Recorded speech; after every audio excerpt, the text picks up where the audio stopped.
Welcome back to another episode of Unfiltered Romance Nights. We are your hosts, Colleen. And I'm Marjorie. For tonight's episode, we have dark romance with heart author Penelope Black. She lives in the Midwest with her husband and two tiny humans. She enjoys over the top action movies, iced chai lattes, and soaking up in the sun in her backyard. Before we jump into your books, let's kind of get to know you and welcome to the podcast. Yay, thank you. I'm so happy to be here chatting with you guys tonight. Well, we'll try to make this as easy as we can and make you laugh. So, I think we're already there. I mean, you guys, I don't know if you know this or not, I'm very chatty. So it's very easy for me to get carried away, to just keep chit-chatting all day. I mean, I'm a Midwest girly through and through like that. okay. Well, good. So we'll start off easy with the questions. How did you get started with your writing journey? So I actually came in kind of like a backwards way. So I first came into the community outside of just being a reader.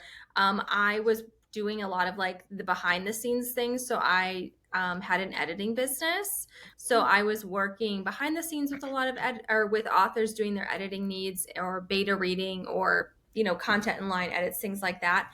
And then when COVID sort of happened or the pandemic happened and things sort of took a hard pause for a lot of people. It was, people were being laid off and things sort of happened. And I had some wonderful friends in my life who, as I think as a collective, we all were a little panicking at that moment. Unsure of what was going to happen. And my kids just became virtual learners. So they were home all the time. And it just changed our life in a way that through some very precious handholding from some friends, I took this giant leap and thought, okay, well, I'm just going to throw all my eggs in this basket and see if I could try writing a book. And so I took some craft classes just because that's who I am as a person. I like a good structure in class. So I made sure I knew like the basics of crafting a story and like reader expectations and stuff.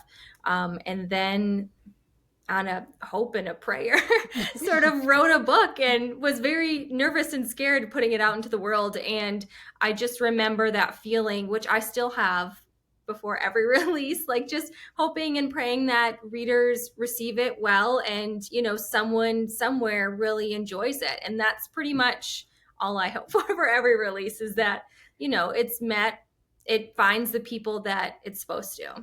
Mm-hmm. Yeah.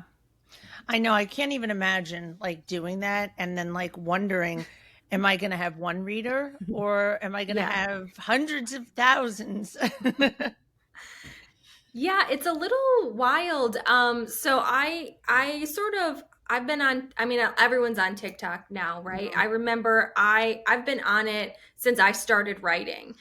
So 5 years, I guess. And I kind of cringe a little bit when I look back at those videos that we were all doing, but that is what we did. Right. And, dancing and lip syncing and those transitions I never quite mastered, but it was good enough. And I just kept thinking like, okay, if someone sees this silly video and they are interested and they read it, then that is a win for me. It's a lot about pivoting and hoping and praying a lot. So I guess before you became an author, you were actually an editor for authors. Okay.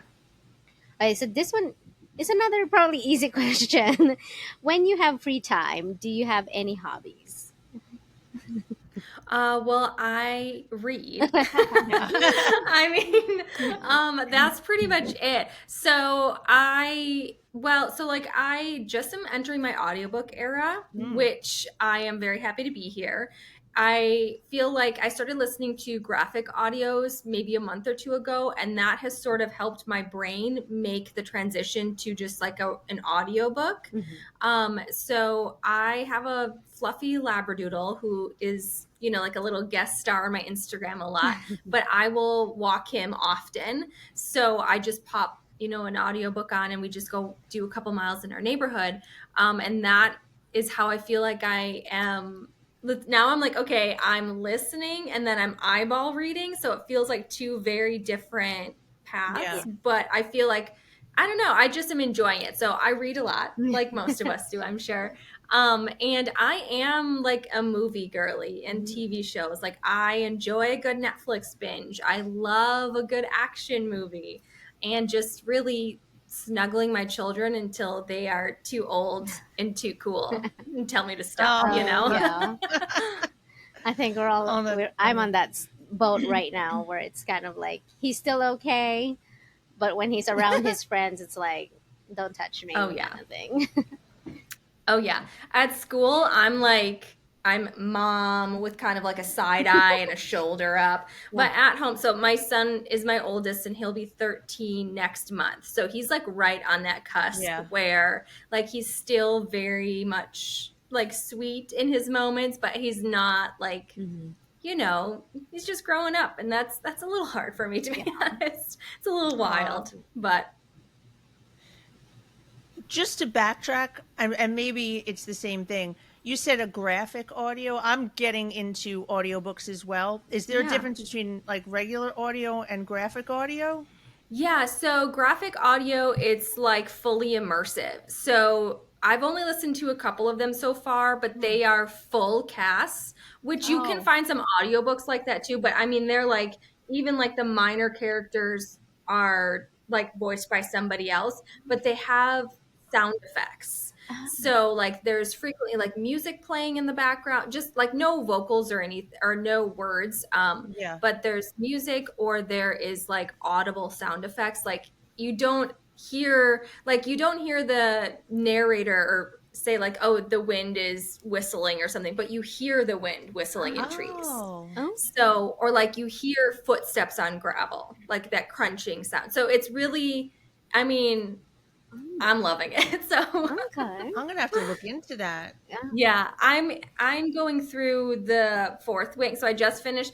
I've read Fourth Wing, that series, but I am doing the graphic audio because I haven't read it in a while, and Hmm. I was live, laugh, loving my best life on these books with my dog, like laughing out loud. Like you hear the dragons like growling and like Oh, chuffing and wow. stuff. I mean, like I'm having a ball.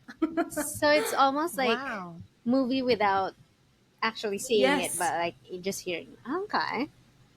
Yeah, I think that's how they pitch it too. I feel like I remember seeing like a movie for your ears or so. Mm. That's probably not right, but something Oh, kind of like that. Mm.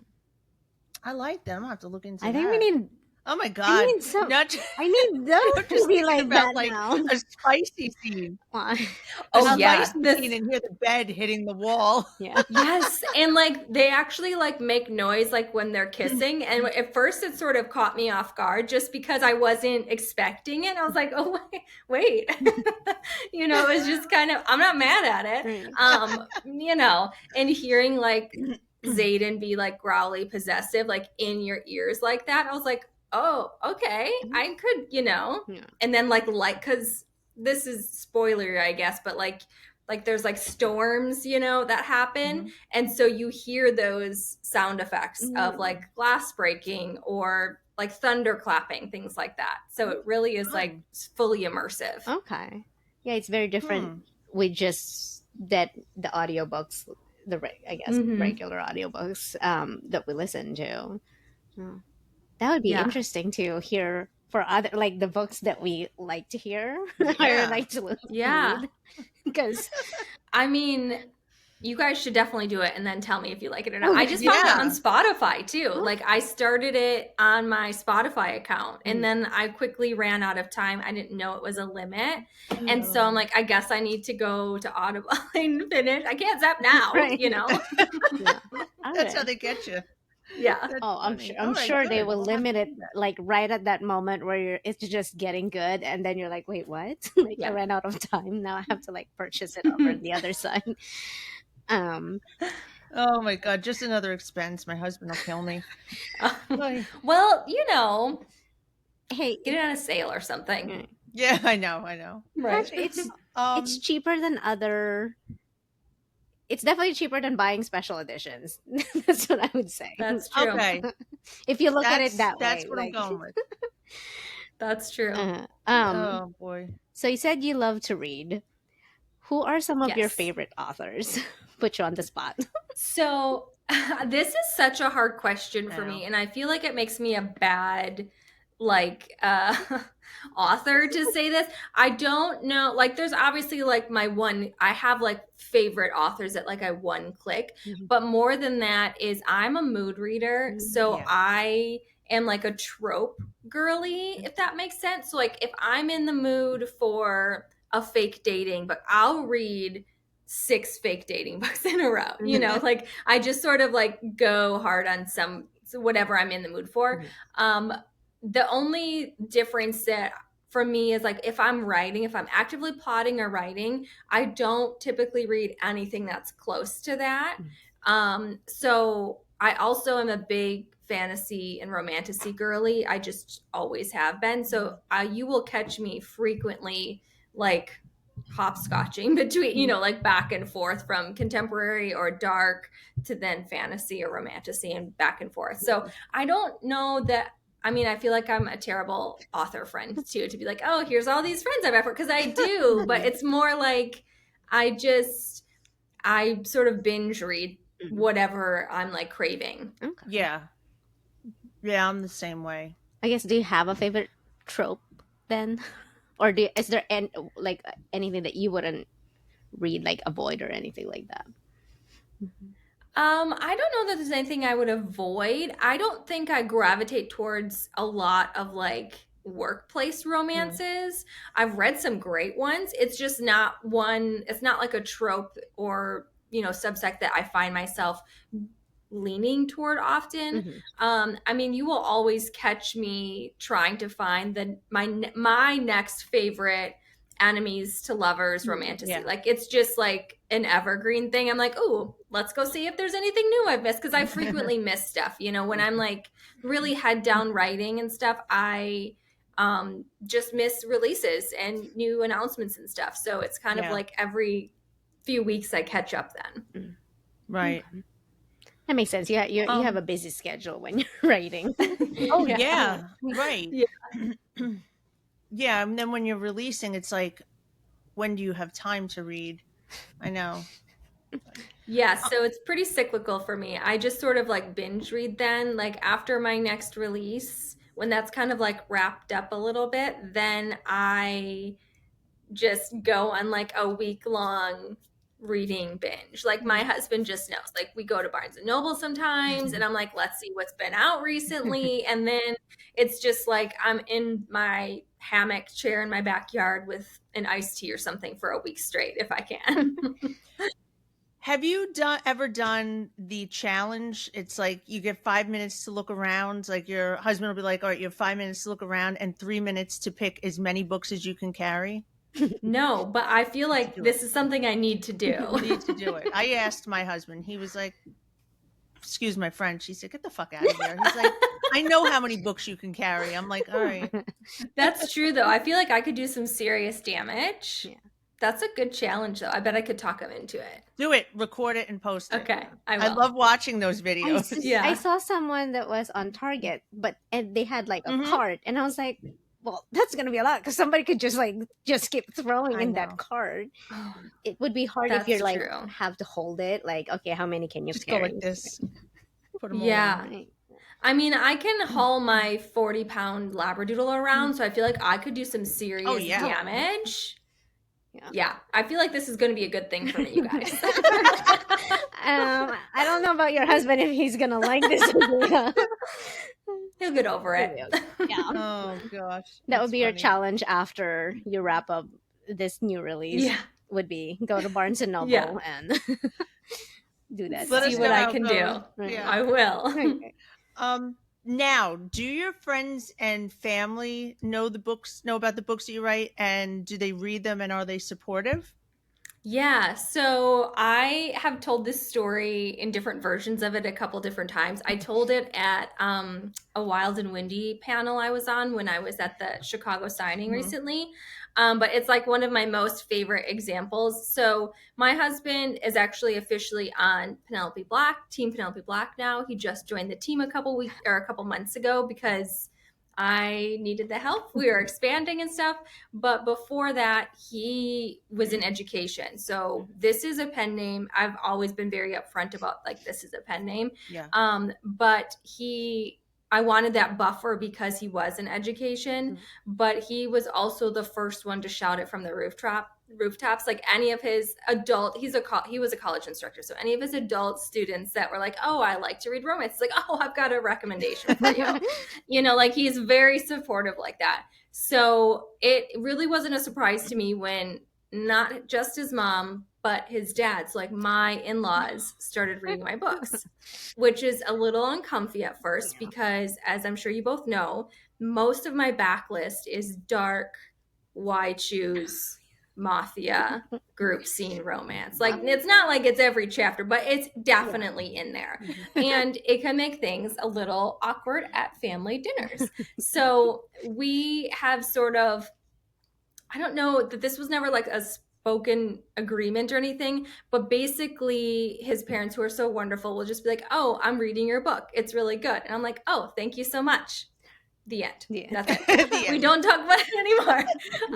But I want to say maybe 3 or 4 years ago, before my husband's grandparents, they had recently passed. His grandma wanted to read my book. And so my husband would go over there on release day, hotspot his phone to her Kindle and download my book. And I was very nervous because she was, in her 80s. And also, she looked at me as a granddaughter. I'm like, this could maybe change how you look at me. I'm not really sure. And she would just pat my shoulder and be like, I've read worse than your books. Like, it's is fine. Like, this is nothing. I actually thought they would be spicier. And I was like, oh, okay, thanks, Grandma. Cool. And then fast forward like 6 months later, and we are at Thanksgiving dinner at my in-laws' house. And my husband's grandpa said, like, hey, Penelope, can you pass the potatoes? So I passed him. He goes, by the way, I'm on chapter 25. And I'm like, what are you talking about? And he's like, oh, I'm reading your book, because they had bought paperbacks just to support me and like show off on their little bookshelf in their living room. And I quickly excused myself to the bathroom and looked it up. And chapter 25, or whatever it was, I say 25, but I don't know, was a group scene in an airplane with stepbrothers. Yes. So, I mean, like, they're very wonderful and kind and supportive. And that was it. We never talked about it again. And I just like to think, I used to think that they just skipped over the spicy scenes, my in-laws included. But after that, I just, we're just all family here, right? So we're just all having a good time. And I'm just taking it as the love and support that it is. And I don't think about anything else. I love that. I love that it's just like, hey, your book is great. And then the end, like, we don't have to like discuss any details, like favorite scenes or anything like that. Nope. Sometimes my mother-in-law, she's reading my last release right now. Sometimes she will say like, oh, I really like so-and-so, like a character, or like, oh, I really don't like so-and-so, like when you're not supposed to write like that person. And that's pretty much it. I mean, she'll talk a little bit more with me, but my father-in-law, we don't really engage any further than that. And I'm fine with that. I appreciate that I actually am genuinely surprised that they want to read them too, because it's pretty out of both of their wheelhouses for what they enjoy, typically. That's funny. Hey, it's, as long as it doesn't make any more awkward, then hey, I read it and that's good, right? Right. Yeah. I mean, and if it does, it just makes for a good story, I think. That's how I'm choosing to look at it. Oh, definitely. Yeah.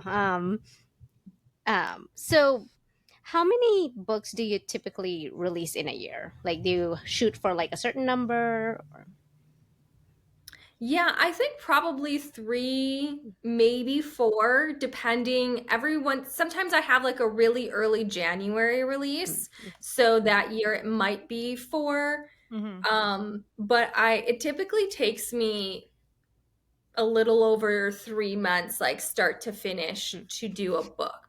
I'm a heavy plotter. And so Avalon Falls is a little bit different for me because it is an MF series and they are interconnected standalones. But previously they were all trilogies, Okay. or a saga. So it takes a little bit to kind of plan that out. Like I could write a trilogy, or I guess I'm not saying this the best way. Like when you're writing a trilogy, like okay, you release book 2, you know exactly where you're jumping in on book 3 because most of these overarching things I've already plotted for 9 months because that's what I have to do to make sure, my seeds are planted in book 1 that makes sense in book 3. But for the standalones, it does require a little bit more because I feel like I'm basically starting from scratch every single time. So they take me a little bit longer to plot, if that makes sense. So I shoot for 3, and if I get 4 out in a year, then that just feels like a bonus for me. Okay. Does that leave you time in between books? Like, do you give yourself like a couple weeks or a month in between writing books so you don't burn out? Yeah, I have to. Sometimes so before my husband joined, I mean, even still, I like to say I'm a one woman show and then my husband. So they do, like he's kind of learning, but it is there's a really big learning curve on it.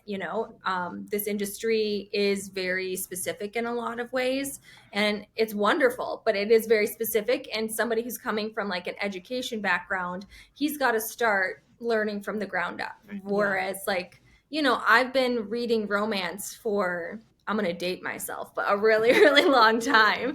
So I have like a working knowledge of it even. So because of that, it is too easy for me to burn out. I had a really bad period of burnout a couple years ago that lasted like 9 months. And I was genuinely afraid I was never going to be able to write again. It's just,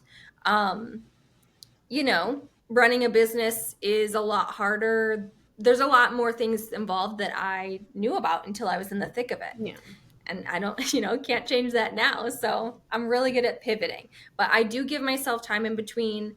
Usually I take like literally like a week off and I just binge read whatever I want to. And then I usually take a couple weeks where they're like soft launches, I like to say. So I'm just sort of seeing where I'm at, like if it's a trilogy or if I'm starting new, kind of like really diving in and checking in with those characters. I let them marinate, is what I call it. So like this book 4 that is coming out next, or it's coming out next, I have been thinking about these characters for about a year, but I haven't been actively thinking about them until like the last 6 months. So I was writing the last book. These next characters start like poking their heads out. They start marinating. I like to play the what if game. Like, oh, what if he's a single dad? And what if she has, some anxiety that's undiagnosed? And what would that look like? And things like that. And then just sort of let it slowly unravel. Okay. So would you say like the non-standalones would be a little bit easier to write and process than standalones? I don't. Well, so I definitely think it's different. For me, I think it is harder to write interconnected standalones just because I have way more experience writing series or trilogies. And it was different for me going from a Wide Shoes series to MF standalone. Right. And I remember thinking too that like, just to be honest, it can get crowded when you're trying to juggle minimally 4 POVs of main characters all the time. And trying to make sure that, I mean, readers always try to get me to like pick favorites from my Wide Shoes couplings. I can never pick. My favorite is whoever POV I'm writing right now, or like whoever's most meaningful for that scene. But trying to make sure that like they get equal airplay, so to speak, across a series or across a book, was always part of the challenge. So in some ways it was easier because I was just dealing with 2 POVs for the standalones. And so I'm like, I don't have as much to juggle.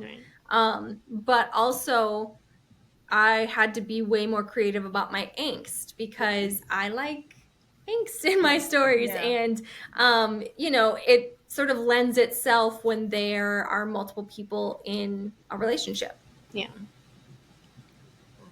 That's a Hmm. good perspective to see. Like, Yeah. I mean, we all love angst, but yeah, I get it. It's like with why choose, you can at least pick which one, or if it's all of them. But then if it's, MF, like just a couple, just two characters, then it would be like you have to be creative, I guess. Yeah.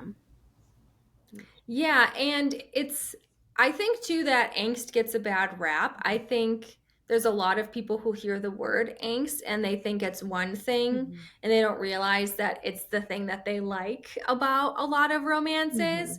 Hmm. I think it just, I don't know. I don't know where it got this reputation for being something bad, Yeah. but I think that I personally enjoy it, and I think it is necessary for a lot. Otherwise, you would wrap it up too soon. Like, Hmm. what is keeping them apart? Right. There's got to be a little of that, like, push and pull tension, I like to say. Yeah. Absolutely. I live for it. Like I can Me too. fully admit that I love an angsty book. Yeah, I do too. And I think sometimes people think, my understanding in the conversations I've had is that some people associate angst with like tear jerkers. Mm. And while some angst can make you cry, they're not synonymous. They're not dependent Right. on what, you know what I mean? Like there can just be other unrelated angst as well that Mhm. makes it difficult. You got to make them work for it. You got Yeah. to Yeah. make them work for it quite a bit, to be Yeah. honest. No. We always love a groveling scene, Yeah, like even if it's Yeah. yeah, just once, it has to be worth it.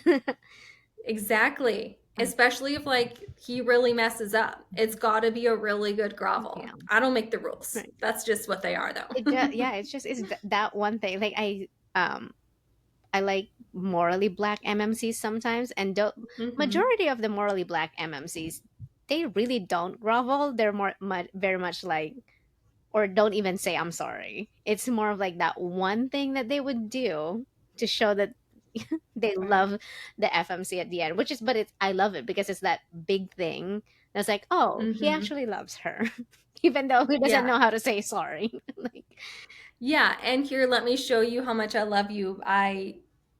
Here's these hands of somebody who hurt you. right, Do you know what I exactly. mean? Like that is, I mean, that's an extreme example, but it's not actually that extreme for like a No. morally Yeah, black, yeah, Right. MMC. yeah. Like, what more could you want? Right. That is pretty much That's saying, it. I love you forever. Yeah, Exactly. yeah. You don't need to hear the word "I'm sorry." It's just that's Right. in the gesture.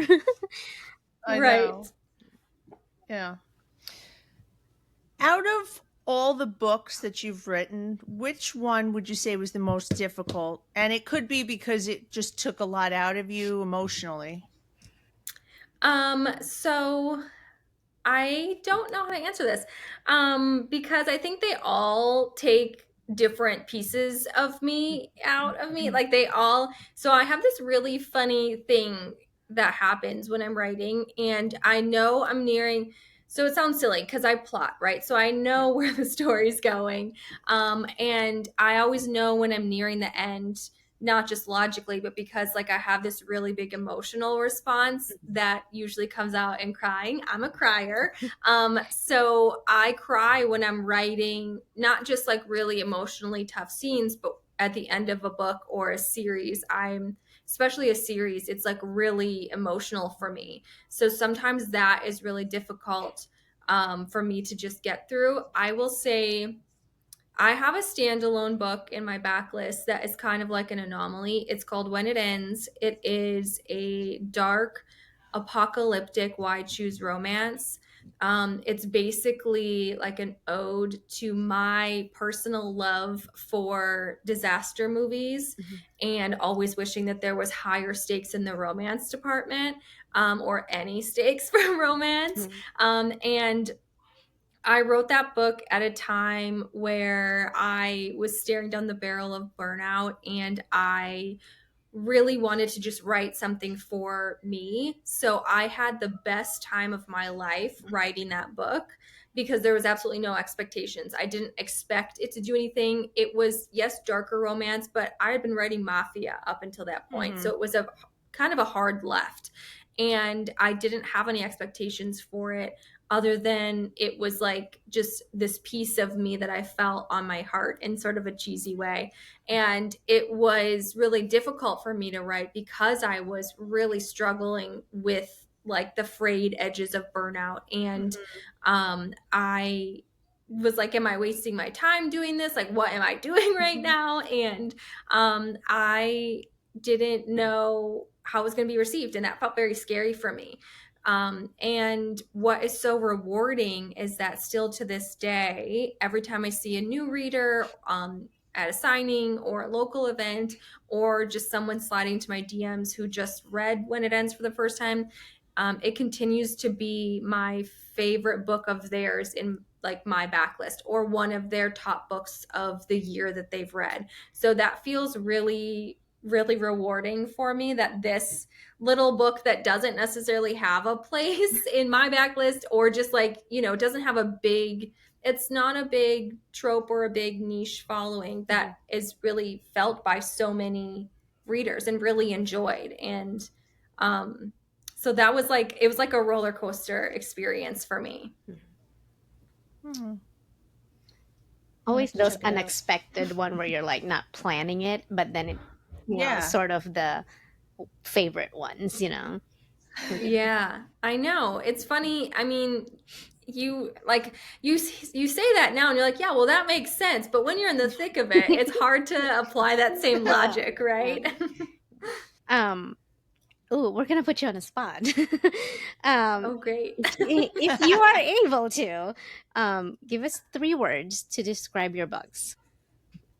Angsty. Okay. Can I?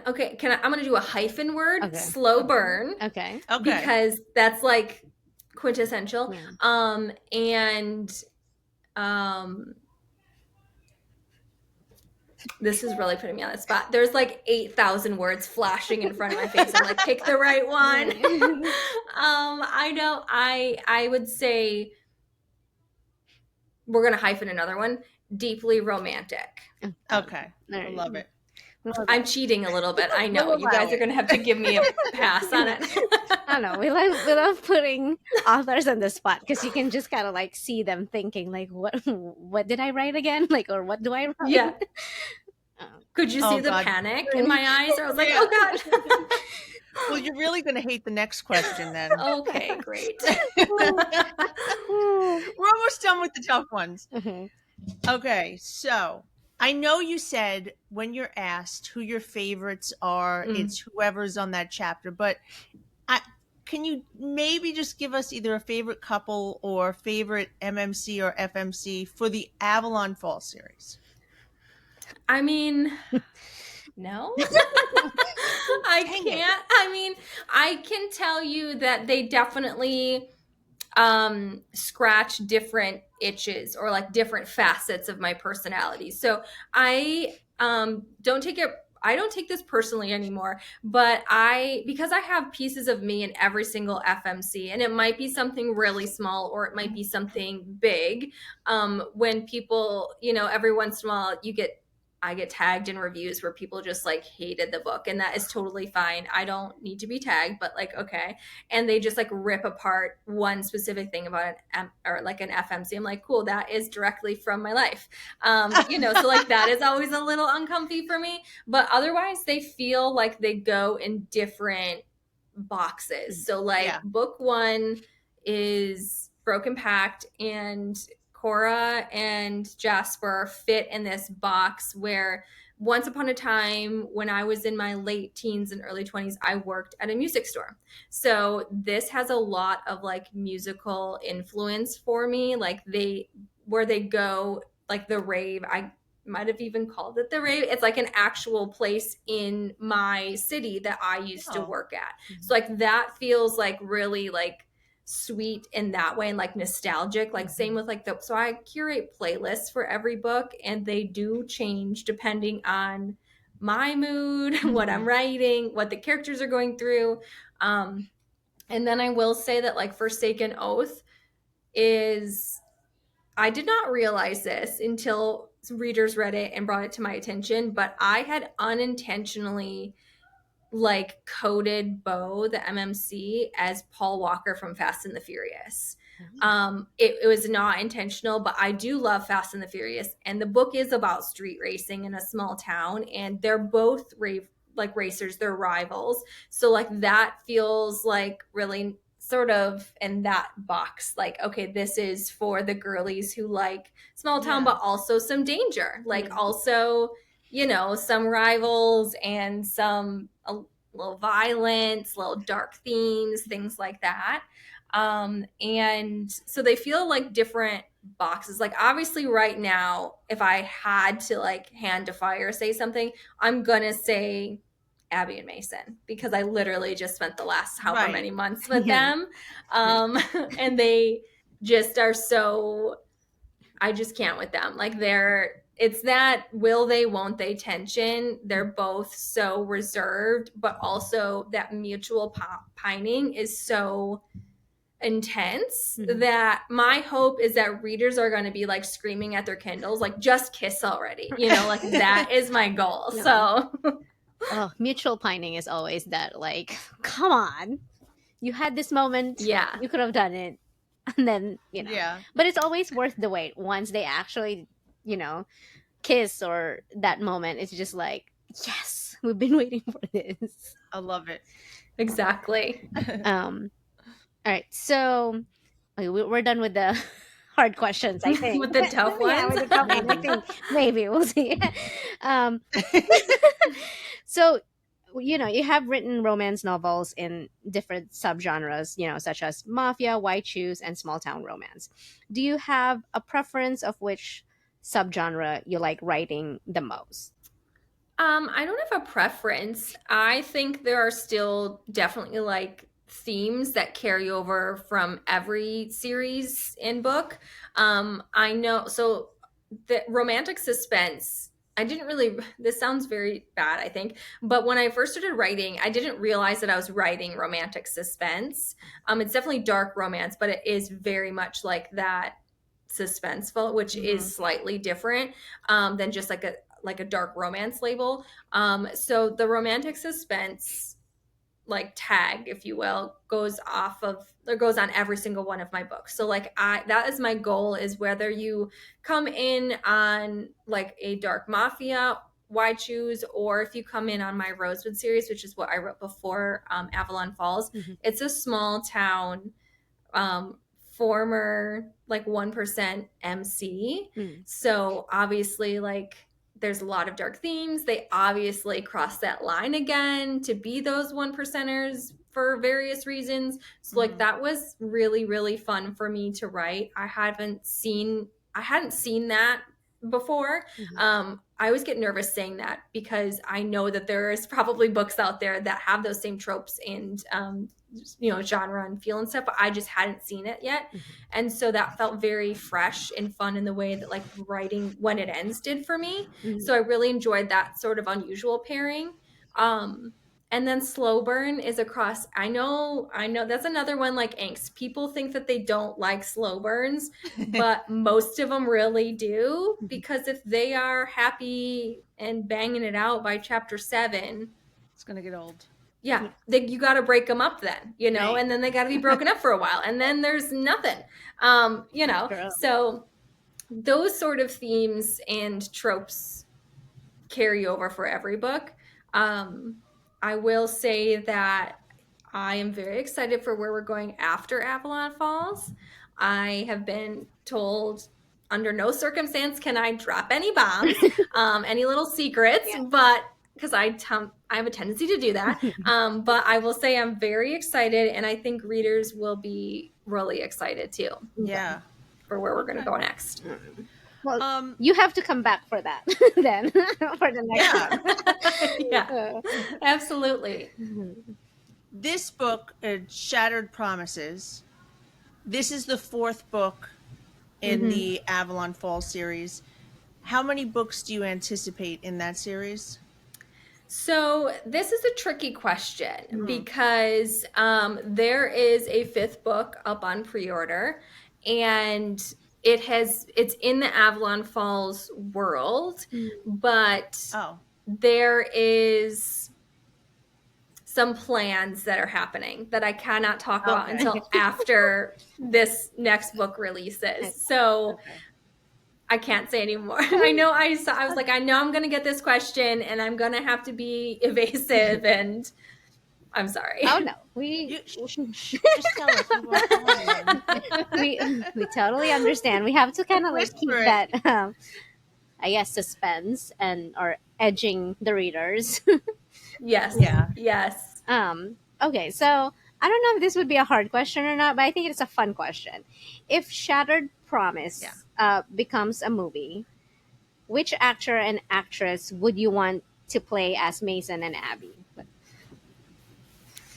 So this is a hard question. I love these questions. But I also can never answer them right. I love hearing who like other people and like readers like fan cast. I think my thing is I spend so much time looking at the cover models, and typically I usually, well, for this series I was able to do like album buyouts, so I have like a lot of different pictures of the couple from the photo shoot that you know the cover is from. So I spend a lot of time looking at them, and then they sort of exist in this sort of different space in my mind where they don't really have faces to. Do you know what I mean? Yes.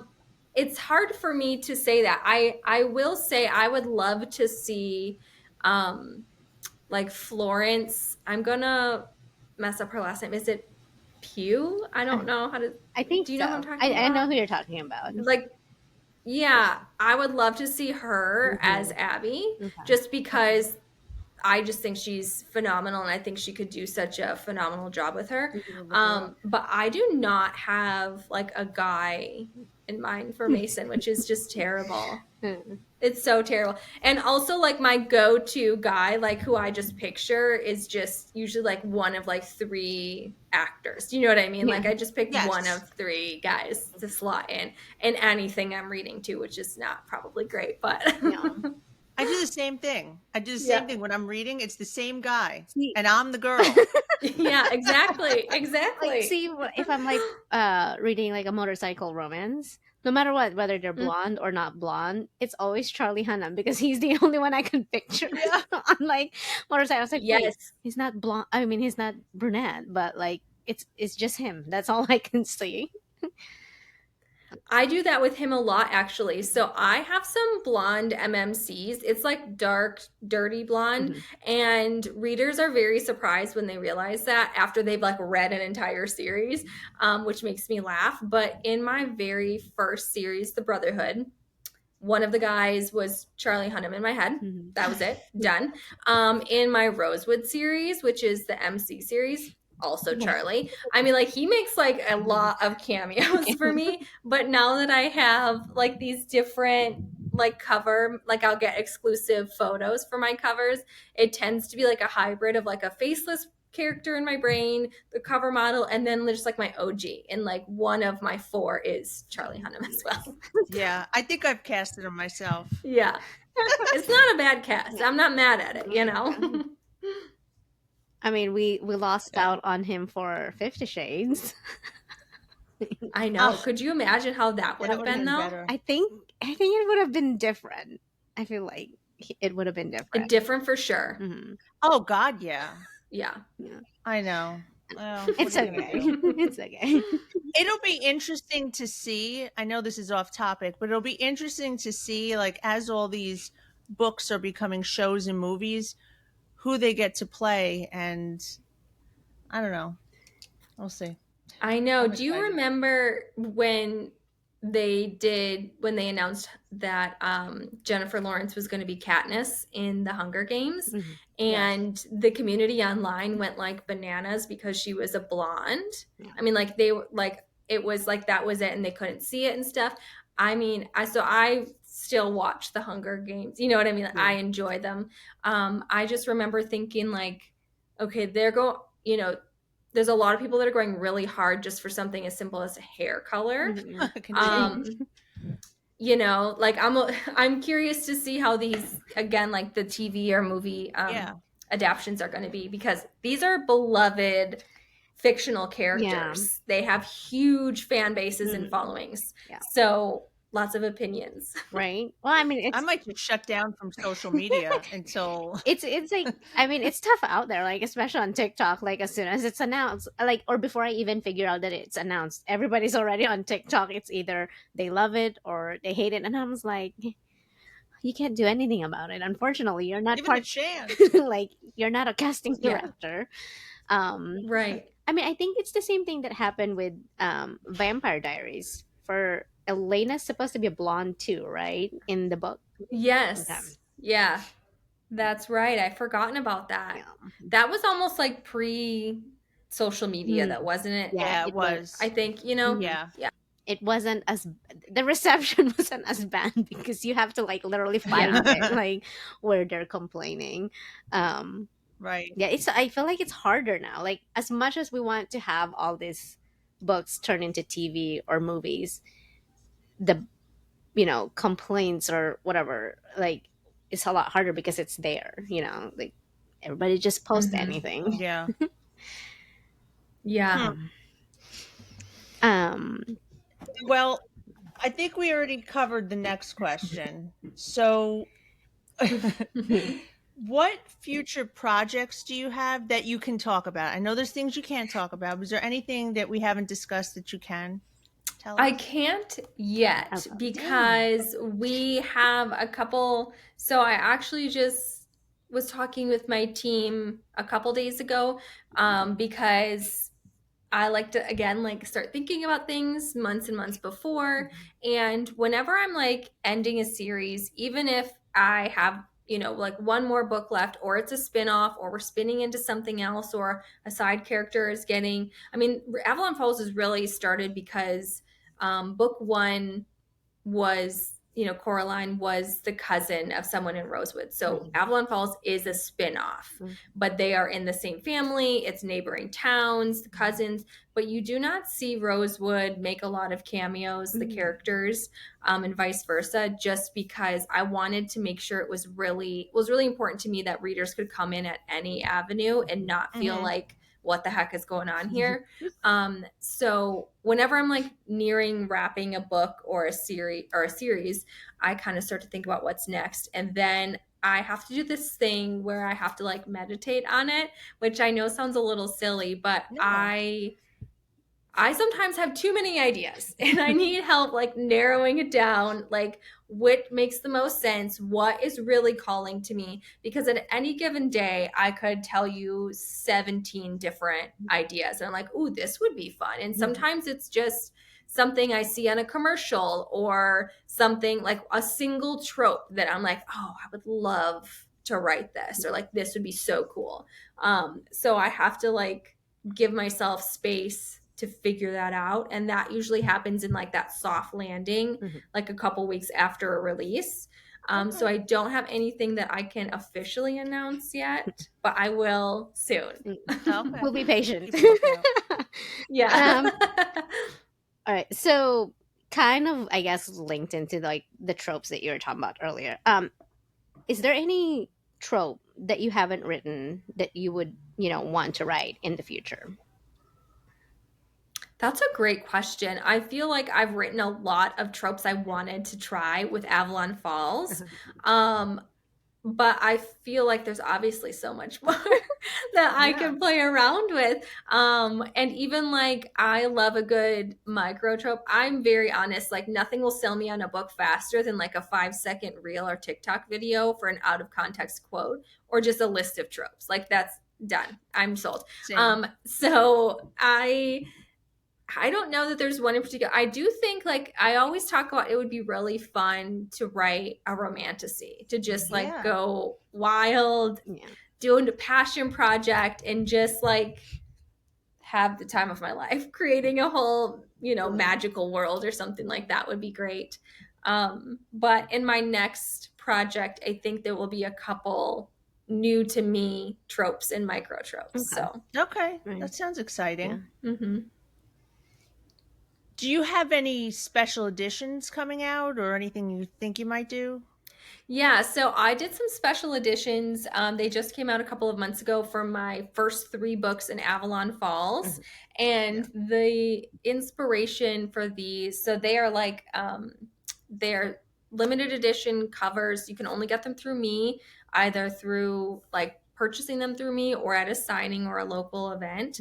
Mhm. And they are the 3D diamond like spot Mm. cloths, so they look like they're Oh, super embossed, and that's a total not 360, I guess, because the pages are not done, but like the front, the back, the spine, it's all embossed, and nice. it's the entire design. And the inspiration behind these was kind of like a very feminine, coquette, like bows inspiration, just because I could and I wanted to. Yeah.